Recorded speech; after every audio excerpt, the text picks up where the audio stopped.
الحمد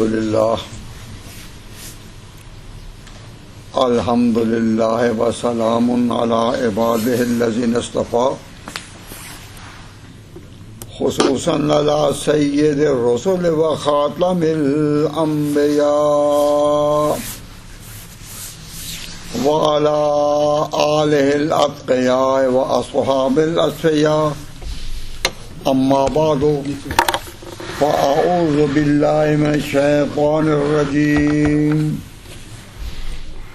بسم اللہ الرحمن الرحیم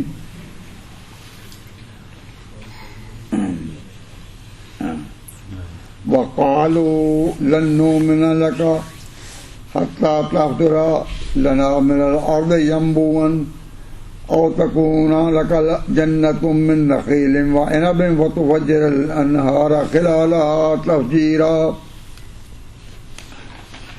أو تسقط السماء كما زعمت علينا كسفا أو تأتي بالله والملائكة قبيلا أو يكون لك بيت من زخرف أو ترقى في السماء ولن نؤمن لرقيك حتى تنزل علينا كتابا نقرأه قل سبحان ربي هل كنت إلا بشر رسولا صدق الله مولانا العظيم.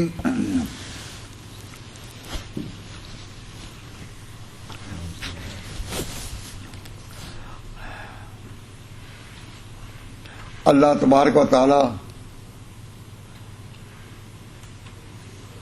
جل شانہ نے اس دنیا کا نظام ایسا بنایا ہے کہ ہر چیز دنیا میں ہر چیز تغیر پذیر ہے. تغیر پذیر کا معنی ہے کہ ہر چیز میں تبدیلی ہو رہی ہے. انسان جب اس تغیر پذیری پر نظر کرے کہ ہر چیز میں تبدیلی ہے تو اس کی زندگی بن جاتی ہے, لائن سدھر جاتی ہے. اور اگر تبدیلی اور تغیر سے انسان کوئی سبق حاصل نہ کرے تو توجہ اس طرف کیجیے کہ آج کی یہ مجلس جو ہے اس میں اس سے پہلے کئی طرح کے عنوان سامنے آ چکے ہیں, جن میں ایک تو یہ کبھی ایک ہفتہ کے قریب وقت گزرتا ہے, دوسرا ہفتہ ہے کہ ہمارے جب ہم نے اسلامک اکیڈمی کا کام شروع کیا تھا تو اس کے بالکل ابتدائی دنوں میں ہمارے ساتھ کام کرنے والے, دن رات محنت کرنے والے اور شب و روز ہماری مجلسوں میں آنے والے اور اکیڈمی میں درس کا آغاز کرنے والے اور کرانے والے, لوگوں کو بلانے والے جناب احسان علوی صاحب جو اکاؤنٹنٹ تھے, اللہ کو پیارے ہو گئے. آج کی مجلس میں پہلے قرآن کریم پڑھا گیا ان کی یاد کے لیے, ان کے اشارے ثواب کے لیے. تو کچھ دوست ان کے اسی تعلق میں آئے ہوئے ہیں. اس سے پہلے چند جنازے ایسے بھی اڑ چکے اسی مہینے میں, دسمبر اور نومبر کے مہینے میں, کہ جن کی یادیں زخمی دلوں میں ہیں کہ اچانک ہمارے ایک ساتھی یہاں بیٹھے ہوئے ہیں میرے سامنے, جمال صاحب, ان کو پرسوں خبر آئی کہ ان کی والدہ اللہ کو پیاری ہو گئی. تو موتوں پر موتوں کی خبریں آ رہی ہیں. اس کے ساتھ ساتھ ہمیں اپنے عقیدے کے لحاظ سے پرانی یادیں بھی جو ہیں وہ تازہ ہو رہی ہیں. تو اس میں یہ جاگنے کا وقت ہے, جاگ کا وقت ہے. جاگنے کا وقت کا معنی یہ ہے کہ جو جا رہے ہیں ان کو اس طرح آپ روانہ کریں کہ ان کی یاد میں نیکیاں آگے جائیں، ان کو پڑھ پڑھ کر ثواب پہنچائیں، اور جو زندہ ہیں ان کو عمل پر بلائیں۔ تاہم میں نے گزارش کی تھی تو مفتی صاحب نے فرمایا کہ آخر میں دعا ہو جائے، تو آخر میں انشاءاللہ العزیز دعا بھی ہوگی، اس لیے کہ میرا ذاتی طور پر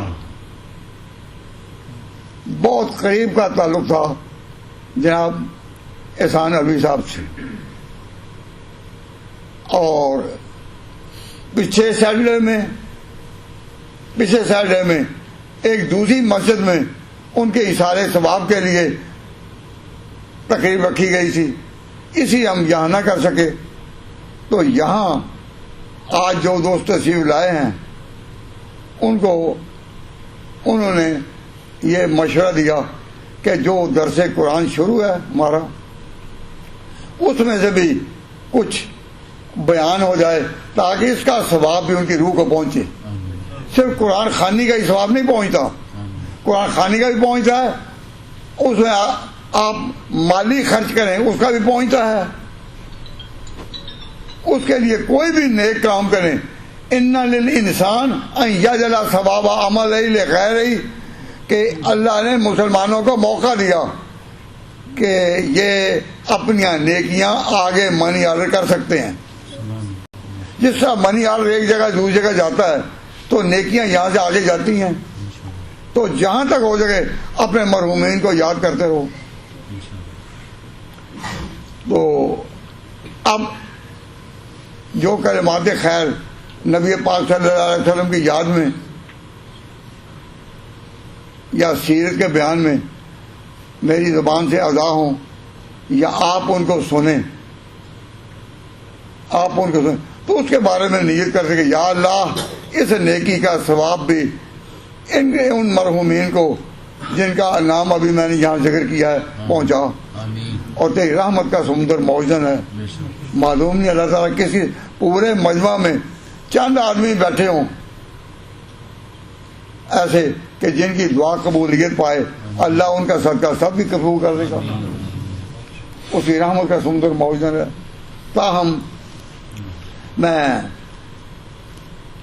قرآن پاک کے درس کی روح سے ایک بات تو ذکر کر دیتا ہوں، زیادہ تفصیل کا تو وقت نہیں ہوگا، کہ نبی پاک صلی اللہ علیہ وسلم کے پاس آ کر، حضور کے پاس آ کر کچھ لوگوں نے خواہش کی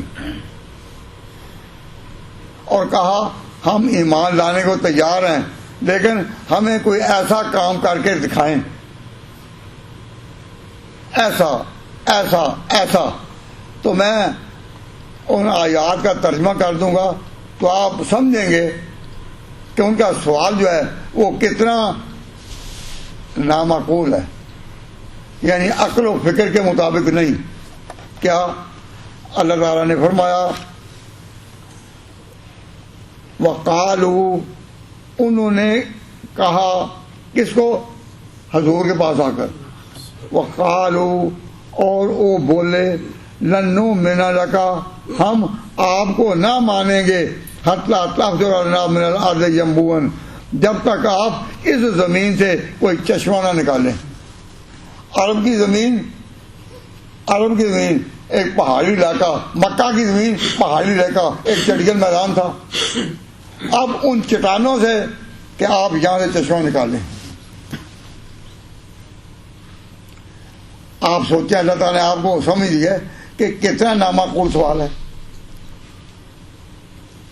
کہ آپ کہتے ہیں کہ میں خدا کا پیغمبر ہوں، ہم آپ کو نہیں مانیں گے جب تک کہ آپ اس پہاڑی علاقے سے، اس چٹکے علاقے سے یا صحرائی علاقے سے آپ پانی کا چشمہ نہ نکالیں۔ لن نؤمن لک، ہم نہ مانیں گے آپ کو جب تک کہ آپ نہ نکال سکیں اس زمین سے پانی کا ایک چشمہ۔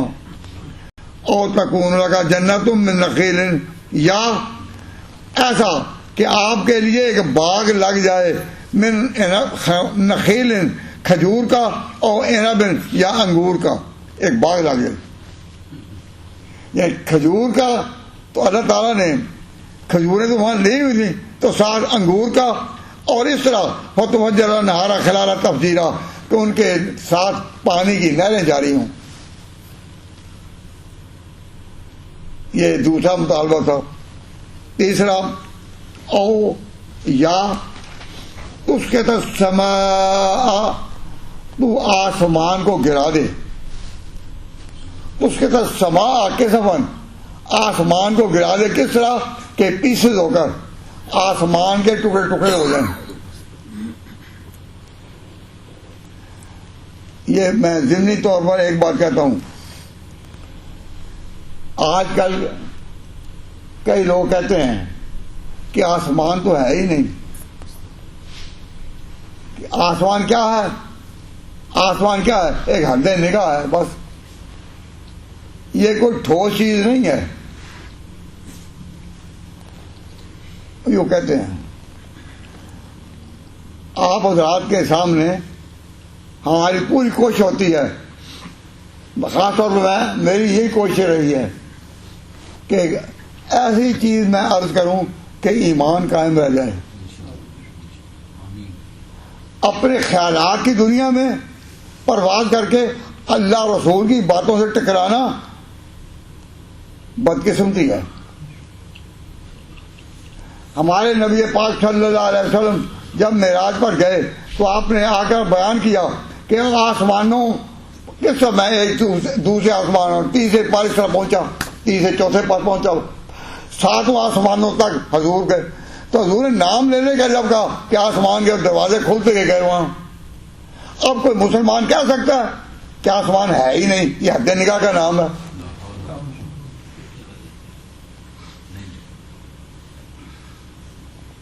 اور پھر جب یعنی میں اب فلسفیانہ بحث تو کرتا نہیں، لیکن اپنے لوگوں کو تسلی دینے کے لیے کہ کسی کا ایمان بچ رہے، کوئی بہانہ بھی ہوتا ہے نا.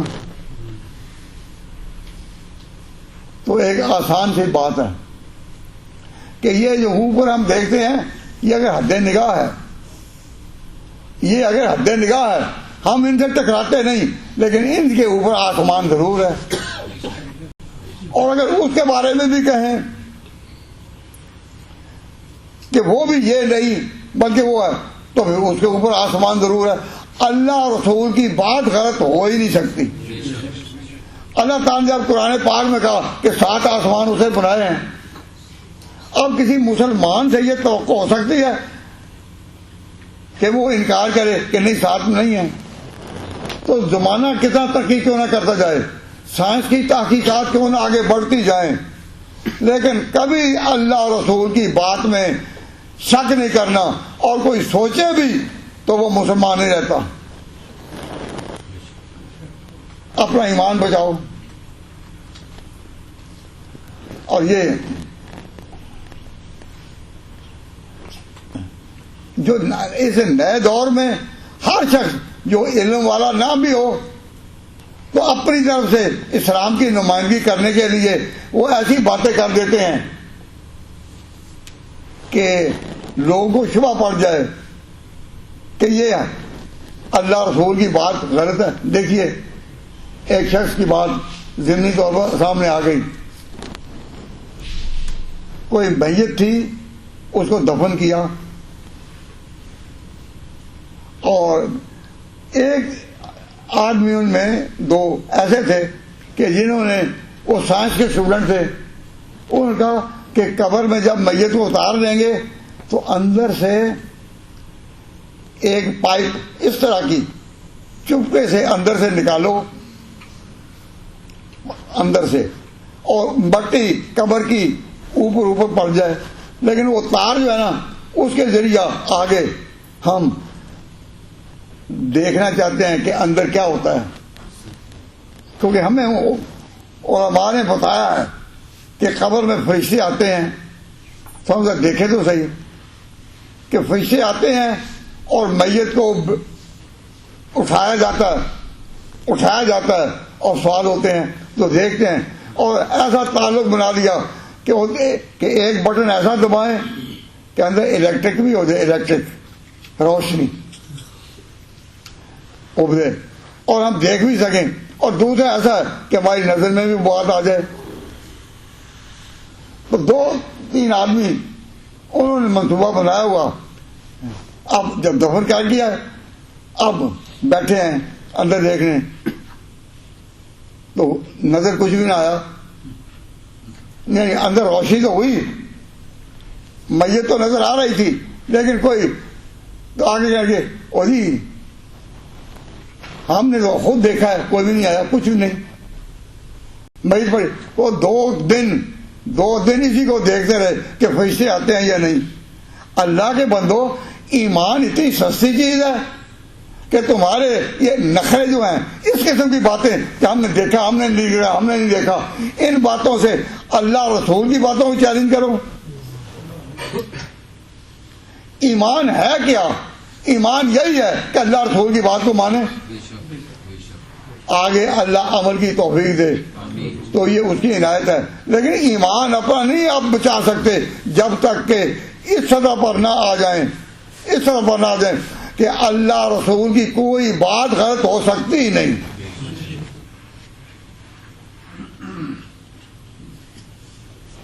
سائنس کی ترقیات کے اس دور میں جو چیزیں نئی سامنے آئیں ان سب کو قبول کرو، استعمال کرو، فائدہ اٹھاؤ، لیکن اللہ رسول کا نام اونچا رہے۔ تاہم انہوں نے یہ کہا کہ آسمان کو گرا کر دکھاؤ، اوتار یا باللہ والملائکہ قبیلہ، یا اللہ اور فرشتے جو ہے نا وہ ہمارے سامنے آ جائیں۔ حضور کو کہا، یہ ان کی 5ویں طلب تھی کہ اللہ رسول سامنے آ جائیں۔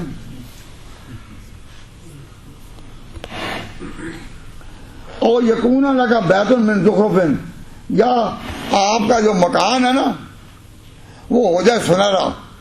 سنہرا کسے کہتے ہیں؟ جو چمکے۔ تو مطلب یہ کہ یا وہ ہو جائے سونے کا، یا سونے کا ہو جائے، یا ویسے سنہرا ہو جائے، روڈ گولڈ ہوتا ہے اس کا ہو جائے۔ تو یہ ان چھٹے تھی۔ اور یکون کا بیت من زخرف اور ترکا فی السماء، یا ہمارے سامنے تو اوپر چڑھ کر دکھاؤ، اوپر چڑھ، ترکا فی السماء، آسمان میں اوپر چڑھ۔ یہ 7ویں چیز، ورنہ 9 مہینہ رقیہ کا، اور آپ چڑھ کر بھی دکھا دیں، چڑھ کر بھی۔ کیوں؟ اس لیے کہ اس سورت میں پہلی آیت جو تھی نا اس سورت کی وہ تھی معراج کی، کہ جس میں کہ نبی پاک نے صلی اللہ علیہ وسلم کہیں کے کہیں گئے ہیں۔ تو لوگوں میں مشہور تھا کہ اس حضور کا یہ دعویٰ کہ میں اوپر سے ہوا ہوں، یہ مشہور تھا۔ تو جب کہا کہ آپ اوپر چڑھ کر سکھا دیں تو کوئی یہ نہ کہے کہ یہ تو چڑھ کر گئے تھے، تو نہیں، لنو من الرقیہ کا، ہم تیرے چڑھنے پر بھی ایمان نہیں لائیں گے حتیٰ تنزل علینا کتابا، کہ وہاں جو ایک کتاب ہم پر اتار، نقرأ ہو جس کو ہم پڑھ سکیں، جس کو ہم پڑھیں۔ بھائی جو اتر رہی ہے اس کا تو تم قبول نہیں کر رہے اور کہہ رہے ہو کہ تو کتاب نازل کر۔ ہمارے پنجابی میں ایک حکومت مجھے میں برا سا لفظ سامنے آ گیا، من حرامی سے ہوتا ٹھیر۔ بات ماننی نہیں، اور بات پر یہ قرآن کریم کی آیات ہیں جو میں آپ کے سامنے پڑھ رہا ہوں اور ترجمہ کر رہا ہوں، کہ یہ بات اس پر بھی نہیں، اس پر بھی نہیں، اس پر بھی نہیں، اس پر بھی نہیں، اس پر بھی نہیں۔ ساری باتیں جو انہوں نے کہیں معقول ہیں یا نامعقول؟ اکرو فراست و سمجھے بالا۔ تو ارشاد فرمایا کہ یہ ان کے جو 7-8 مطالبے ہیں یہ اللہ نے قرآن میں دہرائے ہیں۔ قالو، وہ بولے، یوں یوں یوں یوں، اس طرح یہ کر کے دکھاؤ. اب یہ باتیں اللہ نے نقل کی ہیں قرآن پاک میں. میں نے ان آیتوں میں کوئی تفسیر نہیں کی. میں نے کہا ہے کہ بھئی اس آیت کی تفسیر ابن کثیر میں اس طرح ہے یا فلاں جگہ اس طرح ہے. کوئی تفسیر کا خبر میں ترجمہ کر سادہ یعنی simple translation of the verses of the Quran. اس وقت میں نے کوئی بھی تفسیر نہیں کی. صرف آپ کے لیے نسخہ شفا کہ ایمان کو بچانا کس طرح ہے. جب تک کہ دین میں اپنی سمجھ کے مطابق باتیں داخل کرنی نہ چھوڑو گے ایمان کا نقطہ نصیب نہیں ہوگا. ایمان کا نقطہ اسے ہی نصیب ہوگا کہ جو اللہ رسول کے نام کے ساتھ آگے اپنی بات نہ کریں. ان کی بات آئی نہیں, اپنی بات ختم ہے.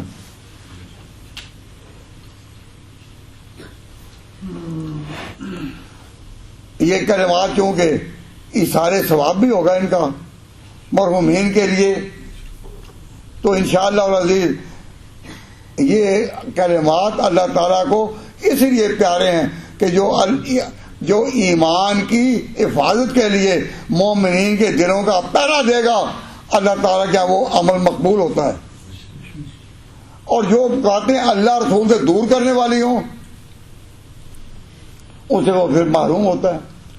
اب یہ انہوں نے 7 سوال یا کم و بیش یہ کیے.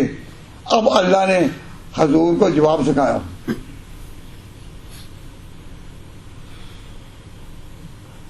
انہوں نے تو سوال کیے نا, جب سوال کیے اور اللہ تعالیٰ نے فرمایا کہ انہوں نے یہ کہا ہے قل, اب جواب ہے اے میرے پیغمبر آپ ان کو کہہ دیں. قل آپ ان کو کہہ رہے, قل کا معنی ہے یہ بھی ترجمہ ہی ہے, کوئی تفسیر نہیں.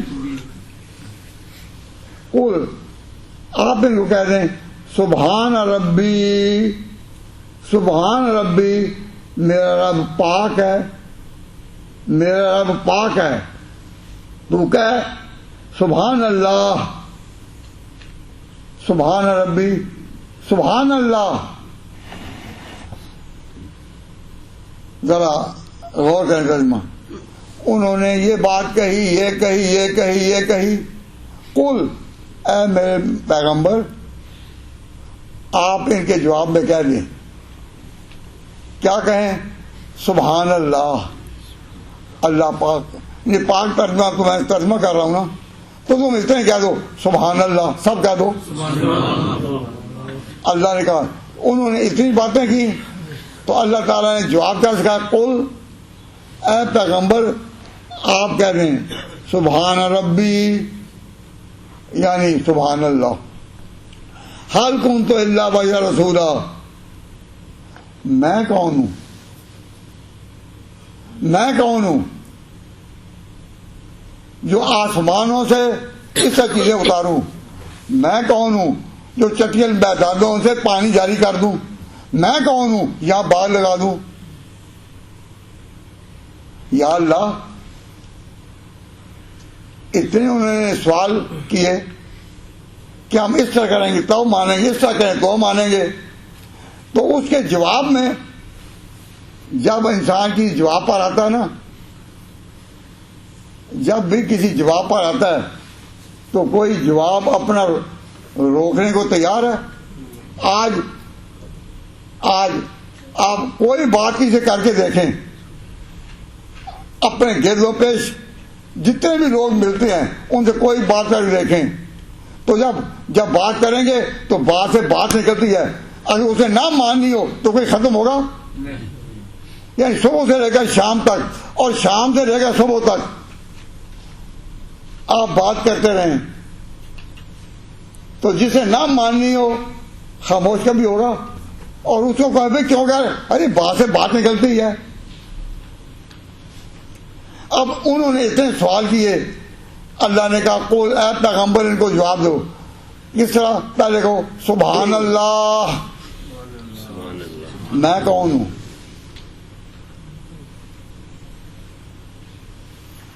میں کون ہوں یہ ہے ذرا اس پر او فرمائیں کہا قل سبحان ربی، آپ تو کہہ سبحان اللہ، حل کنت الا بشر رسولا، میں کون ہوں مگر ایک آدمی ہوں، میں ایک آدمی ہوں، میں کون ہوں، میں ایک آدمی ہوں، بشر رسولہ، کہ جس کو خدا نے بھیجا ہے مجھے۔ تو اپنے بارے میں یہ دعویٰ نہیں کیا کہ میں یہ کروں نا آپ ان کے سامنے، تو معلوم ہوا کہ جو کام اللہ والے ہیں، جو کام اللہ کے کوئی ہاتھ میں ہے، درختوں کو اگانا، چشموں کو چلانا، چٹیل میدان بھی ہیں، وادیاں بھی ہیں، ہر طرح کی زمین اللہ تعالیٰ نے جس طرح چاہا، جیسا اس کی مشیت تھی اس نے بنائی، یہ خدائی کام ہے۔ اب خدائی کاموں کو تم اپنا معیار بنا کر کہتے ہو کہ تو جو کہتا ہے میں خدا کا پیغمبر ہوں تو یہ کر کے دکھا، تو اس کا یہ نہیں جواب کہ وہ پیغمبر ایسا کام کرنے لگے، اگر ایسا وہ کام کرنے لگے، ایسا کام کرنے لگے تو آگے وہ کہہ سکے گا کہ خدا کوئی شریک نہیں، کیونکہ جب تم کہو گے خدا ہے درختوں کو پیدا کرنے والا، تو وہ کہیں گے کہ تو نے بھی درخت پیدا کر دکھائے تھے نا، تو بھی خدا پھر ایک نہیں دو تو ہو گئے۔ یعنی اب یہ جو ساتوں باتیں ہیں اگر ان میں سے کوئی بھی ایک پیغمبر کر دے تو اس کے بعد وہ پیغمبر کہے خدا کا کوئی شریک نہیں، تو وہی کہیں گے تو ہے۔ جس طرح خدا نے زمین و آسمان بنائے، درخت اگائے، چشمے چلائے، تو نے بھی تو کر دکھایا، تو وہ خدا کتنے ہو گئے؟ دو۔ اب اس کٹ حجتی کے بعد کوئی بات بھی چل سکے گی؟ یعنی ان ساتوں باتوں میں کوئی ایک بھی پیغمبر دکھا دے، اس کے بعد پھر پیغمبر کہہ سکیں گے کہ خدا کوئی شریک نہیں کہہ سکتے۔ آپ کی عقل کیا کہتی ہے؟ نہیں کہہ سکتے۔ وہ کہیں گے اور کوئی نہیں پر تو ہے نا۔ اب اللہ تعالیٰ نے کیونکہ اپنے پیغمبر کے ذریعہ توحید کے جھنڈے اونچے کیے تھے اور کرنے تھے، حضور صلی اللہ علیہ وسلم کی تشریف آوری دنیا میں ایک انقلاب کے لیے تھی، باتیں بنانے کے لیے تو نہیں تھی۔ یہ میری بات ممکن بعض دوستوں کو بری لگتی ہو کہ جی ہماری زبان بند کر رہے ہیں، بھائی اس کے بغیر ایمان نہیں بچتا۔ میں برسر عام کہتا ہوں ایمان نہیں بچے گا اگر آپ کے یہی جذبات ہیں۔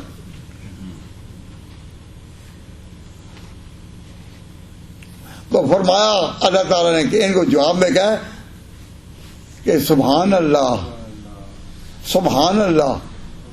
حل کنت الا بشر رسولا، میں کون ہوں یہ کام کر کے دکھاؤں؟ میں تو ایک آدمی ہوں۔ آدمی کا بنا کیا؟ یہ آدمی کا لفظ سادہ آدمی کا بنا آدم کا بیٹا، آدم تو آدم کا بیٹا آدمی، میں تو آدمی ہوں۔ تو جو آدمی ہے وہ یہ سارے کام میں کوئی بھی نہیں کہا، کیوں؟ یہ تو کام اللہ کے ہیں۔ تو یاد رکھو اللہ پہچانا جاتا ہے اپنے کاموں سے، اللہ پہچانا جاتا ہے اپنے کاموں سے۔ اب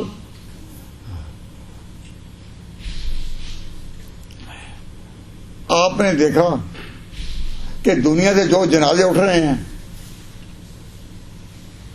جو بھی جنازے اٹھ رہے ہیں، کبھی ایک عمر کے لوگوں کے جنازے اٹھے ہیں؟ نہیں۔ بچوں کے بھی ہیں، جوانوں کے بھی، بوڑھوں کے بھی۔ بھائی دیکھیں موت کیا ہے؟ موت کا ایک نظام ہے، لیکن اللہ تعالیٰ نے یہ موت کا نظام اپنے ہاتھ میں رکھا ہے یا کسی کو دیا ہے؟ آج دنیا میں کوئی ملک ایسا نہیں جس میں کہ ایک عمر کے لوگ آ کر وہ فوت ہوتے ہوں۔ بچے بھی مرتے ہیں، جوان بھی مرتے ہیں، بوڑھے بھی مرتے ہیں۔ ایک باپ کے دو بیٹے قسمت جدا جدا ہے، ایک باپ کے دو بیٹے قسمت جدا جدا ہے، ایک شاہ نامور ہے، ایک دشت کا گدھا ہے، ایک ہی شجر کی شاخیں ایک ساتھ دونوں کاٹی، درخت ہے, ایک ہی شجر کی شاخیں ایک ساتھ دونوں کاٹی, ایک آگ میں جلی, ایک کا بنا عصا ہے.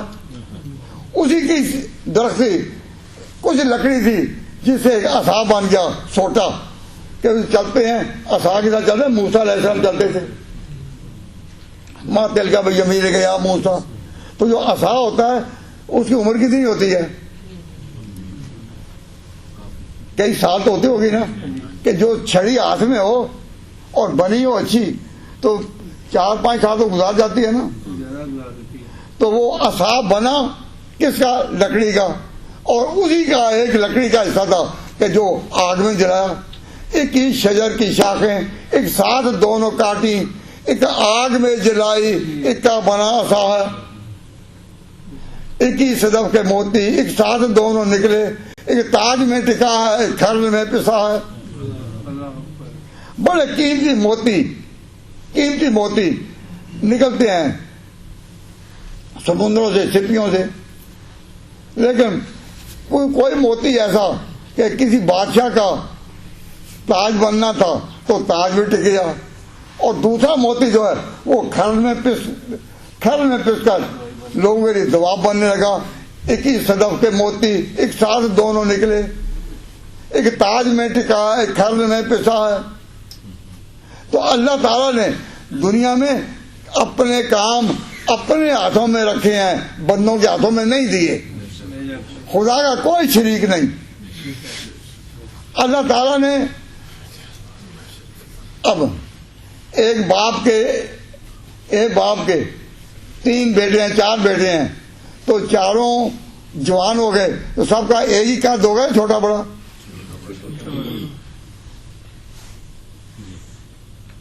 کوئی چھوٹا کوئی بڑا ہے. بعض 2 بھائی مجھے ملنے کے لیے آئے, تو اس میں سے جو بڑا تھا تو اس نے کہا یہ میرا چھوٹا بھائی ہے.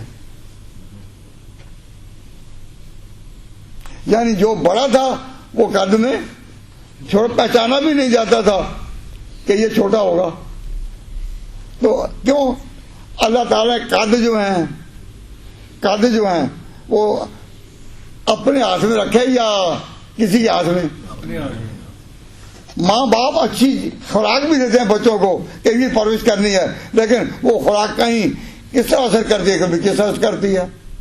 تو بہرحال جب تک عقیدہ یہ نہ ہو کہ خدا کوئی شریک نہیں, ایمان نصیب ہی نہیں ہوتا, کلمہ نصیب نہیں ہوتا. تو فرمایا اے پیغمبر تو کہہ دے سبحان ربی حل کنت الا بشرا رسولا, کہ میں کون ہوں جیسے کام کر دکھاؤں مگر ایک آدمی ہوں جو بھیجا ہوا ہوں, بشر رسولا. تو بشریت پہلے ہے, میں کون ہوں؟ آدمی. لیکن آدمی کیسا؟ جس پر اللہ تعالیٰ نے اپنا نور اتارا ہے. وہ نور کیا ہے؟ رسالت کا. جب ہم کہتے ہیں رسول اللہ محمد رسول اللہ, تو رسالت ایک نور ہے, روشنی ہے جو اوپر جاتی ہے. تو پہلے کیا ہے؟ آدمیت, آدم کا بیٹا, اور دوسری کیا ہے؟ نورانیت. تو پیغمبر جو ہیں, پیغمبر آدمی بھی ہیں یعنی انسان آدم کے بیٹے, اور وہ اپنی جگہ روشنی بھی ہیں کیونکہ ان پر رسالت اترتی ہے. تو لوگوں نے نادانی میں یہ اختلاف بنا رکھا ہے کہ بشریت ہے یا نور ہے. جاہل لوگ آپس میں بیٹھ کر مشورے کرتے ہیں, اور تمہارا کیا عقیدہ ہے, تمہارا کیا عقیدہ ہے. یہ بات اس لیے کہ میرے تجربے میں آئی, کئی لوگ ایسے گاؤں کے دیہات کے مسئلہ پوچھنے آئے کہ جی حضور بشر تھے یا نور تھے. میں کہا تو نے یا کے ساتھ پہلے 2 ٹکڑے کر دیے کہ بشر تھے یا نور تھے. بشر بھی تھے, نور بھی تھے, بشر بھی تھے, نور بھی تھے. آدم کی اولاد ہونے کے لحاظ سے ان میں آدمیت تھی اور بشریت تھی, اور اللہ نے جو ان پر رسالت اتاری اس لحاظ سے رسالت کا نور تھے.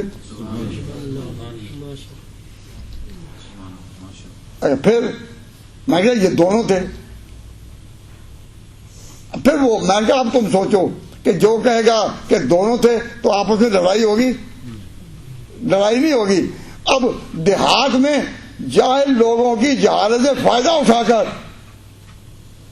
کہا جا کہ پہلے تم فیصلہ کرو وہ بشر تھے یا نور تھے. تو یہ جملہ ہی ایسا جو لڑائی کرتا ہے. تو علماء کا طریقہ یہ ہونا چاہیے کہ جوڑیں ان کا توڑیں نہیں. تو میں آپ حضرات سے قرآن میرے آگے کھلا ہوا ہے اور اللہ کے خوف سے میں یہ بات کہہ رہا ہوں کہ جتنے بھی مسلمانوں میں جھگڑے ہیں وہ سارے کے سارے جھگڑے اسی ہیں کہ وہ لڑائی کے معیار سے سوچتے ہیں. اور نبی پاک صلی اللہ علیہ وسلم نے جو تعلیم دی اس کے لحاظ سے ہمیں جوڑنا ہے، توڑنا نہیں. اب یہ بات اب جوڑنا ہے، توڑنا نہیں.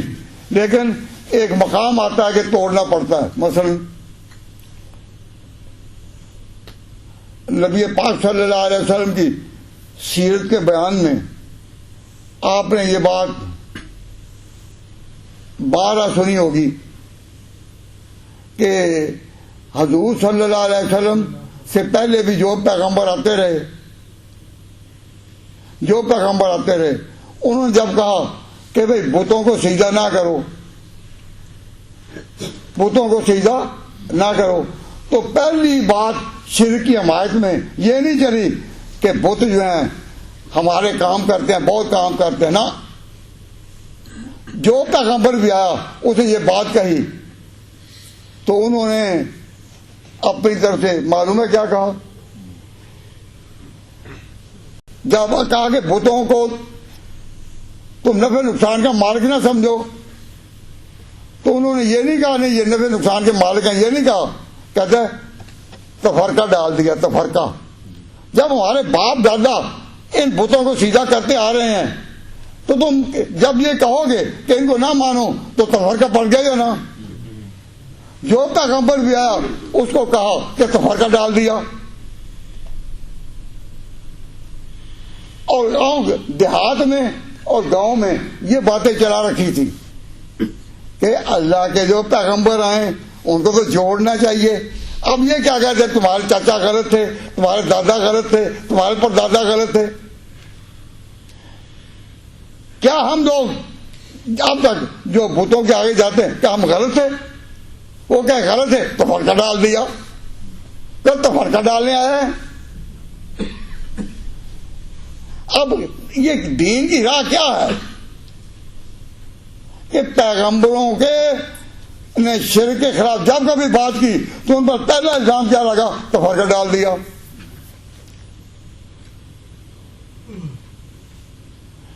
اب اس کا جواب کیا ہے؟ اس کا جواب یہ نہیں کہ قوم کو جوڑنے کی خاطر تم کو چونکہ باپ دادا بت پرست تھے، بتوں کو سجدہ اور کعبے کے اندر بت رکھے ہوئے تھے، تو اب محمد عربی نے جو یہ کہا کہ لات اور عزا اندر نہیں رہیں، جس دن حضور نے مکہ کو فتح کیا خانہ کعبہ کے اندر 360 کے قریب یہ بت رکھے ہوئے تھے. اور نبی پاک صلی اللہ علیہ وسلم جب وہاں داخل ہوئے تو آپ کے ہاتھ میں ایک چھڑی تھی. اس چھڑی کے ساتھ آپ کوئی ضرب نہیں لگاتے تھے، بت پر ضرب نہیں لگاتے تھے، بس ٹچ کیا تو بت گرتے جاتے تھے. اب میں آپ سے یہ بات پوچھتا ہوں، اس کا آپ اپنی طرف سے جواب دیں. کیا بھائی سنیے، ایک یتیم بچہ اسی مکہ سے رات کی تاریکی میں نکلا تھا، ہجرت کر کے مدینہ پہنچا. ایک بچہ یتیم تھا، اس کے لیے انہوں نے زندگی کے ہر دروازے کو بند کرنے کی کوشش کی. کبھی کہا قید کر دیں، کبھی کہا قتل کر دیں، کبھی کہا جلا وطن کر دیں. تو ایک یتیم راتوں رات کے اندھیرے میں مکے سے نکلا اور مکے سے نکلا تو پھر 10 سال کے اندر جب وہ آ گیا 360 بوتیں اور سب گر رہے ہیں، یہ بڑا کام ہے یا چشمے نکالنا؟ بھائی یہ بڑا کام ہے، یہ زمین سے چشمہ نکالنا، درخت اگانا، یہ اتنا بڑا کام نہیں جتنا یہ بڑا کام ہے، جتنا یہ بڑا کام ہے کہ پاس کچھ نہیں، کوئی دولت نہیں، کوئی مملکت نہیں، بیرونی ملک کی کوئی امداد نہیں، کوئی فوج نہیں، کوئی نظام نہیں، کوئی سڑکیں نہیں، لیکن چند سالوں کے اندر اندر کیا پلٹ گئی؟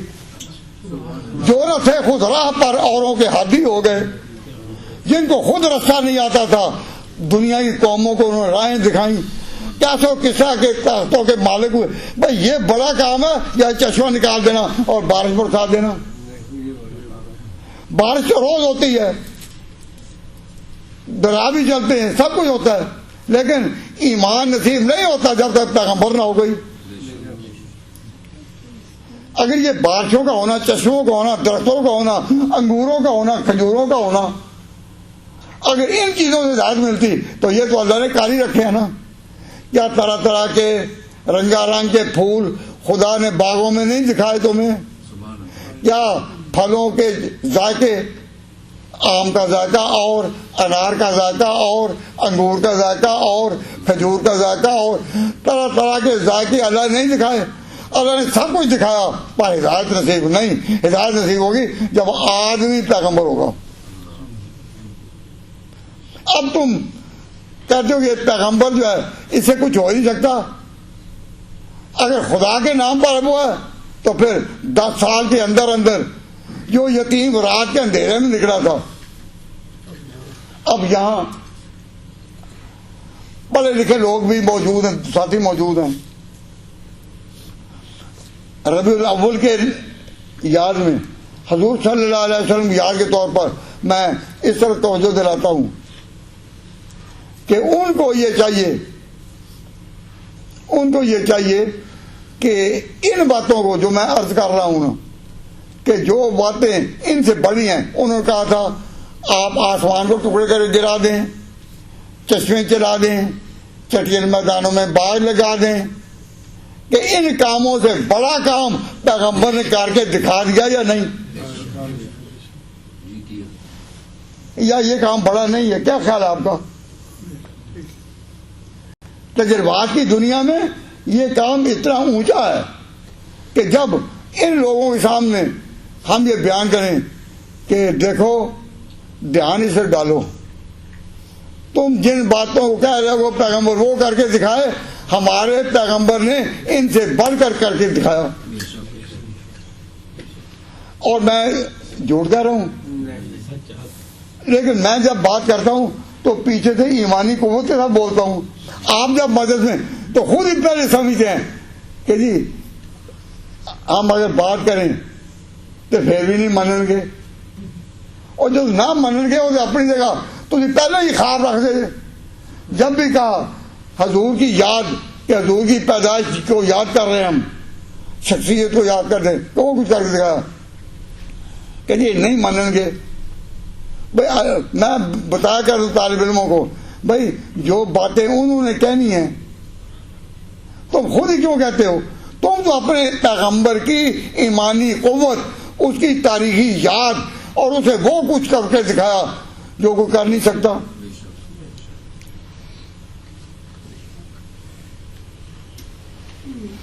اللہ تعالیٰ نے فرمایا کہ آپ ان کو کہہ دیں حل کنت الا بشر رسولا، تو بشر رسول میں کوئی لڑائی جھگڑے کی بات ہے؟ تو جنہوں نے یہ سوال اٹھایا کہ بشر ہے یا نور،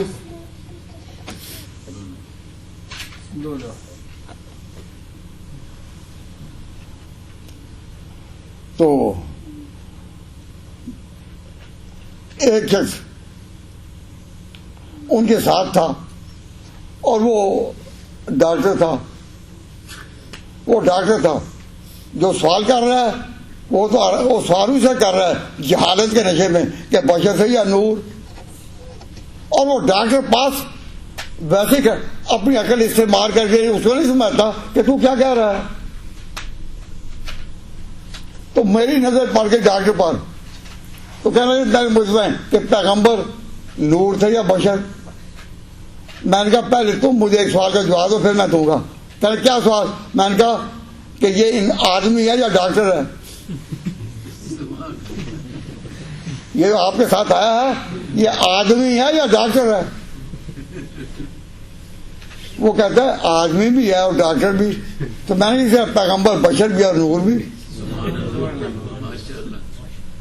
اب کوئی ڈاکٹر ایسا ہے کسی کو کہا جائے کیونکہ ڈاکٹر کہا ہے اس لیے آدمی نہیں۔ یہ اسکول کے ٹیچر ہیں، یہ اسکول کے ٹیچر ہیں، اب ہم کہیں کہ یہ انسان ہے یا ٹیچر ہیں؟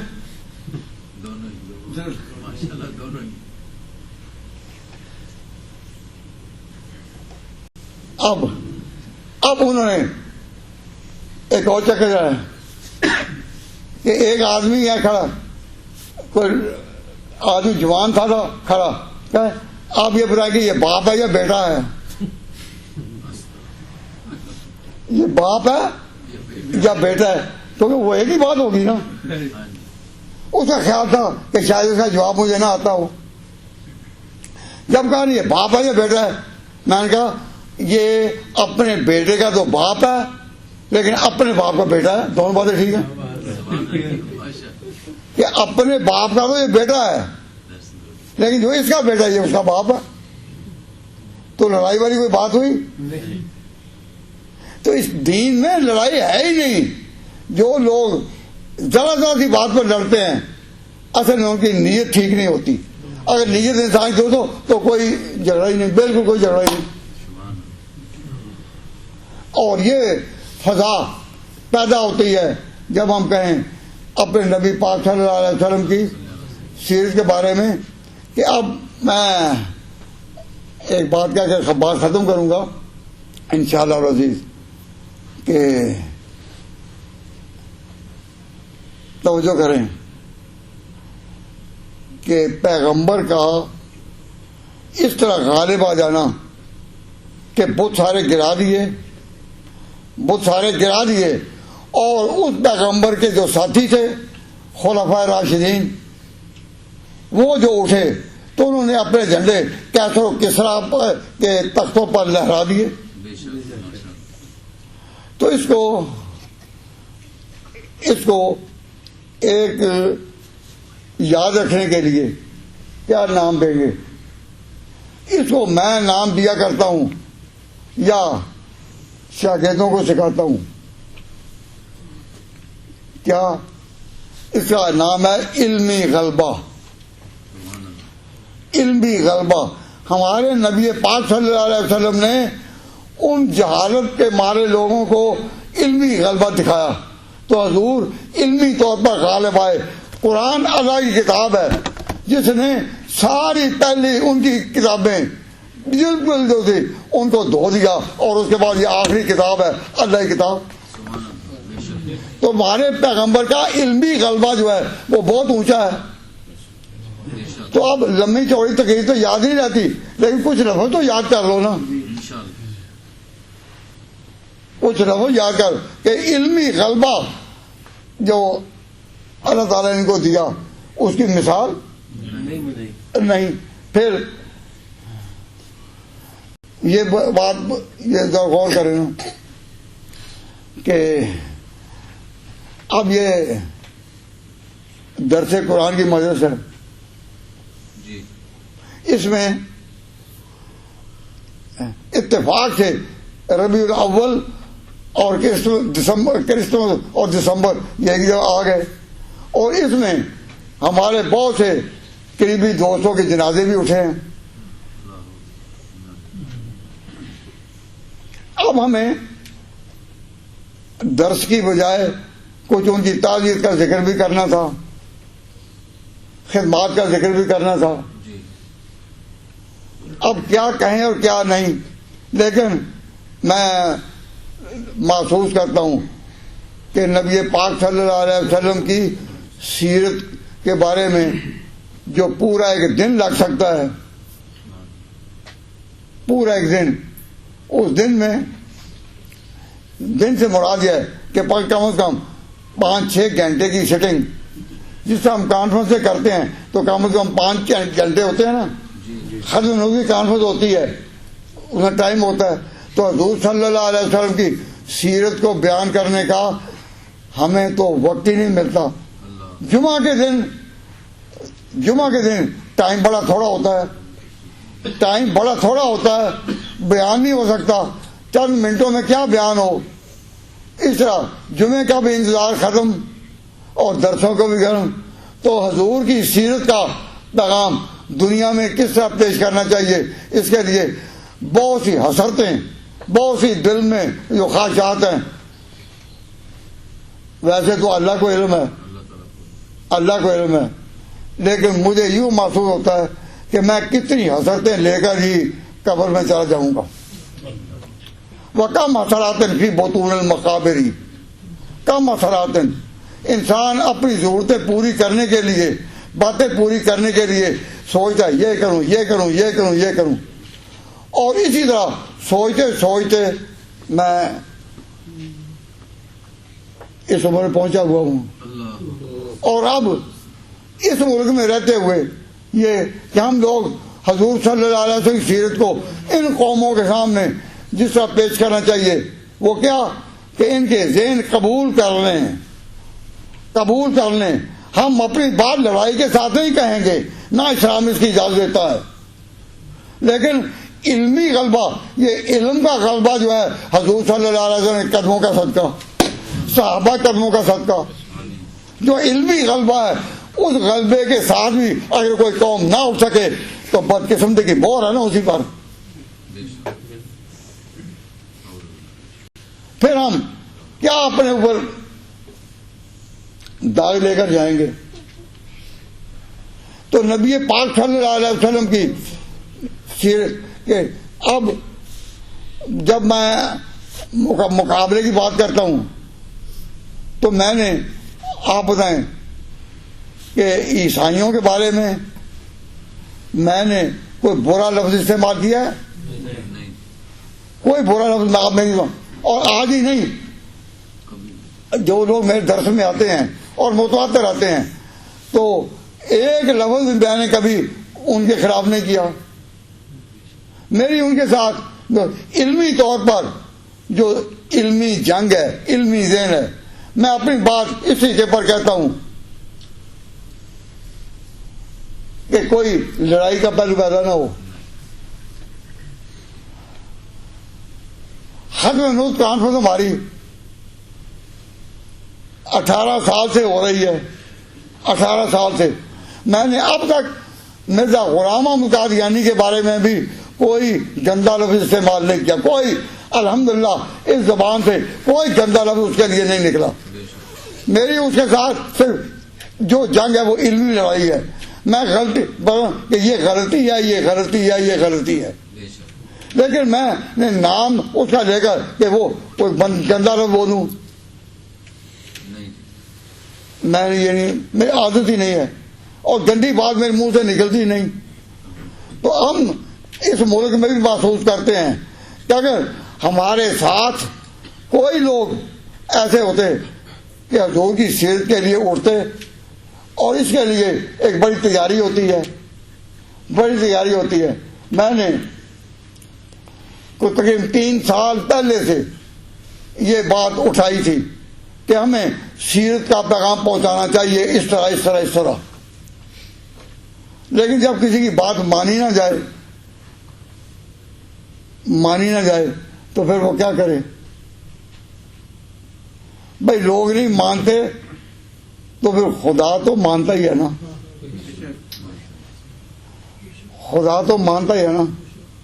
تو میں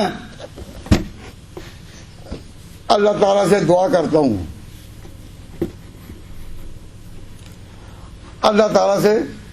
کرتا ہوں, لیکن کس طرح آپ برا نہ منائیں بات کو.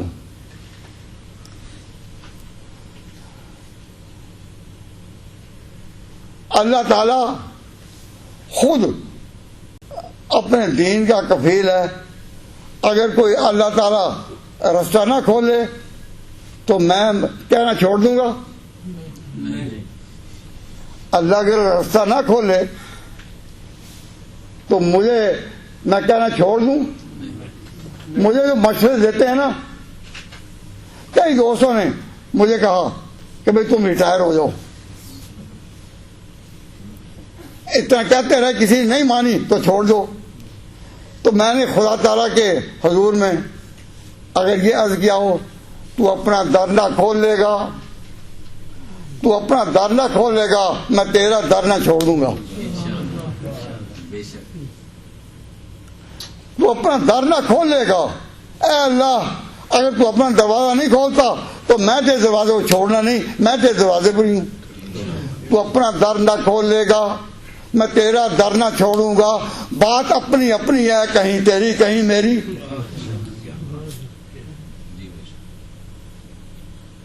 میں اسے ایک تغیر کے ساتھ پڑھ رہا ہوں کہ جس حضرت مولانا تھانوی رحمۃ اللہ علیہ کے ایک خلیفہ نے یہ شعر کہا تھا، لیکن وہ فقیری کے جذبے میں بڑی سخت بات کہہ گئے، تو میں جرأت نہیں کرتا ان کی بات نقل کرنے کا۔ خواجہ عزیز الحسن مجذوب رحمۃ اللہ علیہ بڑے درویش اللہ والے تھے، انہوں نے جذبے میں آ کر بڑی اونچی بات کہہ دی۔ وہ کہہ سکتے، میں نہیں کہہ سکتا، اسے میں شعر کو تقریر کے ساتھ پڑھ رہا ہوں۔ تو اپنا در نہ کھول لے گا، میں تیرا در نہ چھوڑوں گا۔ بات اپنی اپنی ہے، کہیں تیری کہیں میری۔ تو مجھے پورا یقین ہے آپ یہ باتیں سنتے سنتے بات رہ جائیں، لیکن وقت کی تصدیق کرے گا، وقت تصدیق کرے گا کہ اسلام ان یورپین ممالک میں سب سے پہلے انشاءاللہ انگلینڈ میں آئے گا۔ اسلام یورپین ممالک میں سب سے پہلے انگلینڈ میں آئے گا۔ اس کے آثار کچھ مجھے دکھائی دیتے ہیں، میں بات کہہ نہیں سکتا۔ میں اس کا در نہ، تو اپنا در نہ کھولے گا، میں تیرا در نہ چھوڑ دوں گا۔ آثار نظر آ رہے ہیں، لیکن ان کو سننے کے لیے، سمجھنے کے لیے کوئی سمجھ چاہیے۔ تو اللہ تبارک و تعالیٰ جل شانہ توفیق عطا فرمائے۔ لیکن میں نے جو آپ کے سامنے بات کہی ہے کہ آپ دیکھیں گے، آپ نہیں تو اپنے حلقوں میں آپ کیا جائیں، آپ کے بیٹے یا پوتے دیکھیں گے کہ یورپین ممالک میں اسلام سب سے پہلے انشاءاللہ اسی ملک میں آئے گا۔ اور اس کے لیے ضروری ہے کہ آپ اسلام کے نام پر ان لوگوں سے ٹکرائیں نہیں، ٹکرائیں نہیں۔ یہ نعرے لگا کر ان کے مقابلے میں، اور زندہ باد مرد آباد، زندہ باد مرد آباد، نعرے لگا کر نہیں۔ آپ اب تک اگر قانون کی پابندی کر کے جو اصول ہیں اس کے مطابق اگر ہم اپنی زندگی یہاں بسر کرتے، ہر معاملے میں جانبداری کرتے، تو آج آپ انقلاب خود دیکھ رہے تھے۔ لیکن ہمارے لوگ بھی جو آئے، وہ جس لائن پر چلے وہ اسلام والی لائن نہیں تھی۔ تو خیر یہ میرے دل میں بہت سی اثرتیں میں نے ذکر کر دی۔ تو یہ کلمات یاد رکھیے کہ اللہ تبارک و تعالیٰ جل شانہ ایسا وقت لائے گا کہ حضرت عیسیٰ علیہ الصلوۃ والسلام کی جو پیش گوئیاں ہیں بائبل میں، محمد مصطفیٰ کی نبوت اور رسالت کی چمک میں اور قرآن کا صدقہ یہیں پوری ہوں گی، اور یہ قومیں بھی اس کو تسلیم کر لیں گی، تسلیم کر لیں گی۔ ہم جو کہتے ہیں اسلام یہاں آئے گا تو سازش کے طور پر نہیں، لڑائی کے طور پر نہیں، دلوں کی قبولیت کے ساتھ اور آسمانی چمک کے ساتھ۔ آسمان چمکے گا اور ایسا چمکے گا کہ آپ نے نہیں دیکھا وہ دور، لیکن آپ کی نسلیں دیکھیں گی۔ یا اللہ ان پاک کلمات کا تیرے نبی کی صداقت کے لیے جتنا ہم عرض کر سکتے ہیں اپنے ساتھیوں سے، وہ میں نے عرض کر دیا۔ اگر یہ بات تیری نظر میں لائق قبول ہے تو اس کا صدقہ، اس کا ثواب بھی تو ان مرحومین کو پہنچا جن کے لیے آج ختم قرآن ہوا ہے، جن حضرات کو ہم رخصت کر رہے ہیں۔ آج جن جن حضرات کے میں نے نام لیے اور جو جو خبریں آئیں ان سب کو اس ثواب میں شریک فرما لے، اور وسوسوں سے نکل جاؤ۔ یہ بات میں اس لیے کہتا ہوں کہ کئی لوگ مسئلہ پوچھتے ہیں کہ اچھا جی دیا تو آپ نے ایک درس، تو اس کا ثواب کس کو بخشیں گے؟ آپ نے 4-5 نام اکٹھے لے لیے کہ ان کو بخشیں، ان کو بخشیں، ان کو بخشیں، ان کو بخشیں، کس کو بخشیں گے؟ بھائی اللہ کے بندو، آپ یہ بتائیں کہ ہم نے جو اللہ تعالیٰ سے دعا کی تو اللہ تبارک و تعالیٰ کی رحمتوں کی کوئی حد ہے؟ حد ہے؟ نہیں۔ تو اس وقت میں کیوں پڑھتے ہو کہ جو ہم پڑھتے ہیں قرآن شریف، کیا اس آیت کا ثواب جو ہے اللہ ایک کو ہی دے گا یا بانٹ کر دے گا؟ بانٹ کر دے گا۔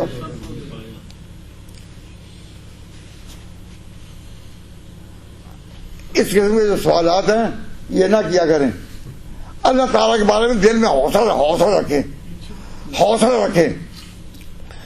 ہماری ضرورتیں کتنی کیوں نہ ہوں، اس کی رحمتیں اس سے زیادہ ہیں۔ ہمارے گناہ کتنے کیوں نہ ہوں، اس کی مغفرت کا سمندر وسیع ہے۔ اس اللہ تعالیٰ کی رحمتوں کا اور مغفرت کا سمندر۔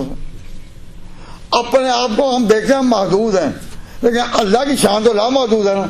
ہم کس دروازے پر دستک دے رہے ہیں جس کی شانیں لامحدود ہیں؟ یا اللہ اس کا ثواب ان کو بھی پہنچا، ان کو بھی، ان کو بھی، ان کو بھی، ان کو بھی۔ اللہ کیا کوئی کمی ہے کہ اس کو کتنا دے گا کتنا نہیں دے گا؟ ابھی یہ آپ بتاتے جو پڑھا ہے وہ تو پڑھا ہی ہے، جو سنا ہے وہ تو سنا ہی ہے، لیکن دعا میں حضور صلی اللہ علیہ وسلم پر درود و سلام جو ہے وہ بہت زیادہ دعا کی مقبولیت کا ہے۔ تو ہمارے بزرگوں نے میں بتایا ہے کہ جب ساری بات کر لو تو اخیر میں حضور صلی اللہ علیہ وسلم پر درود و سلام بھی پڑھ لیا کرو، اور وہ بھی ہم، اور میں اسے پڑھ لے۔ آپ سب درخواست کرتا ہوں کہ ایصال ثواب کے لیے سورۃ فاتحہ، لوگ کہتے ہیں جب مرحومین کی دعا کرتے ہیں تو کہتے ہیں فاتحہ پر گئے تھے، فلاں فوت ہو گیا، کیا فاتحہ کہنے گئے تھے؟ پوچھتے ہیں نا۔ تو فاتحہ ادھر بھی ہے، فاتحہ کہنے گئے تو کم از کم سورۃ فاتحہ تو پڑھ لو، پھر میں دعا کرتا ہوں۔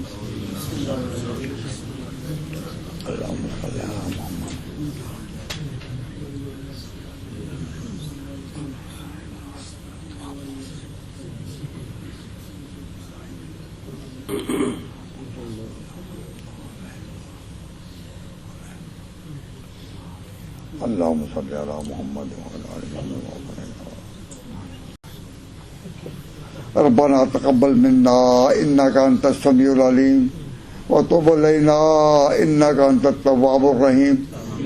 اے پروردگار، جن ساتھیوں نے، جن مسلمانوں نے تیرے حضور میں ہاتھ اٹھائے ہوئے ہیں اور ان کے دلوں میں ان کی اپنی اپنی تمنائیں اور اپنا اپنا ان کا یہ ایصال ثواب کے لیے پڑھنا اور سننا ہے، ان سب کا ثواب ان مرحومین کو پہنچا جن کی یاد میں ہم نے آج اس مجلس میں قرآن خوانی کی ہے۔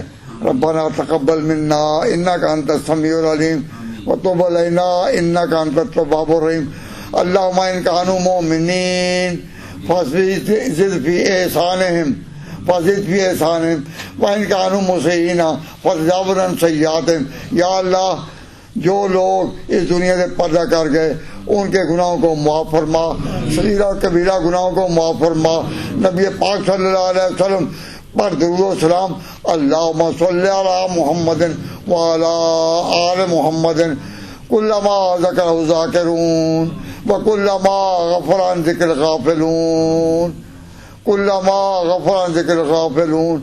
یا اللہ ان پر اپنے تو رحم سے فرما، یا اللہ رحم سے فرما، قبر کی منزلیں آسان فرما، حشر کی منزلیں آسان فرما، برزخ کی منزلیں آسان فرما۔